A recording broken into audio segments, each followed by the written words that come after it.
Chers élèves de 5e, nous allons commencer aujourd'hui une nouvelle séquence, la musique sous Louis XIV à Versailles. Tout d'abord, nous allons définir ensemble l'époque. Cette époque est l'époque baroque. Elle s'étend du XVIIe au XVIIIe siècle. Versailles est gouverné par Louis XIV, dit le roi Soleil. Il est nommé roi à l'âge de 5 ans, à la mort de son père Louis XIII.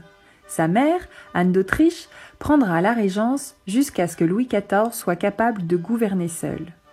Il régnera 72 ans sur la France, ce qui reste le plus long règne de l'histoire de France. À cette époque, Louis XIV se passionne pour différents arts: l'architecture, la peinture, les jardins, la danse et la musique.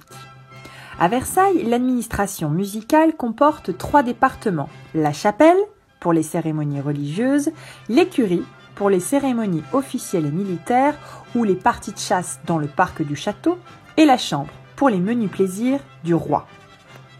Au début de son règne, Louis XIV comprit que la musique avait un enjeu politique et décide de créer l'Académie de l'Opéra en 1669.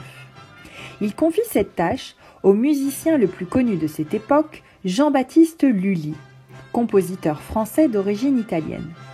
Il collabore avec Jean-Baptiste Poquelin, dit Molière, en créant des comédies-ballets. Inventée par Lully et Molière, la comédie-ballet est un spectacle mêlant le théâtre, la musique et la danse, appelé également ballet. Très apprécié à la cour de Louis XIV, les comédies-ballets connurent un grand succès.